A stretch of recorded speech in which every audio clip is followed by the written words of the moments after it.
రీసెంట్గా ఒక క్లయింట్ చెప్పారు, Lakshmi I was earning 1 lakh. నేను సంపాదించిందంతా నా ఖర్చులకే అయిపోతూ ఉంది, ఎక్స్పెన్సెస్కే అయిపోయింది, నేను ఏం సేవ్ చేయలేకపోతున్నాను. And I always use to feel నేను సేవ్ చేయలేకపోతున్నాను, ఏం చేయాలి నాకు అర్థమయ్యేది కాదు. 2 months ago I lost my job. ఎప్పుడైతే నా జాబ్ పోయిందో నేను ఈ మంత్లీ ఎక్స్పెన్సెస్ ని కూడా నేను బేర్ చేయలేని పరిస్థితిలో ఉన్నాను అని ఆయన చెప్పారు. ఐ ఆస్క్డ్ హిమ్ ఎలా ఫీల్ అవుతున్నారు, ఇప్పుడు ఎలా ఫీల్ అవుతున్నారు అని అంటే, హి సెడ్ అట్లీస్ట్ ఆ జాబ్ ఉండి ఉన్నా నేను ఈ మంత్లీ ఎక్స్పెన్సెస్ ని నేను భరించేవాడిని, now I'm like stuck in my life అని అన్నారు. ఒక్క సెకండ్ ఆలోచించండి, జీవితంలో ఎప్పుడైనా మనము ఒక పెద్దగా ఆలోచిస్తున్నాం, పెద్దగా కోరుకుంటున్నాము, ఏదైనా సాధించాలి అనుకుంటున్నప్పుడు ఎప్పుడైతే మనం స్టెప్ తీసుకోమో యూనివర్స్ ఆ స్టెప్ తీసుకుంటుంది. It is the time he has to think for something big.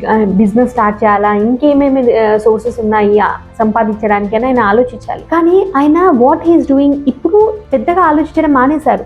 At least అది ఉన్న కాంప్రమైజ్ అవుతూ బతుకుతున్నారు. సో లైఫ్లో మనం కూడా అండి, ఎప్పుడైనా మనకి ఒక చిన్న నొప్పి వేస్తూ ఉన్నప్పుడు దాన్ని నెగ్లెక్ట్ చేస్తూ వస్తాము. ఎప్పుడైనా పెద్దగా మారుతుందో అట్లీస్ట్ ఆ చిన్న నొప్పి బెటర్ అని కాంప్రమైజ్ అవుతూ ఉంటాం. So don't settle for less అండి.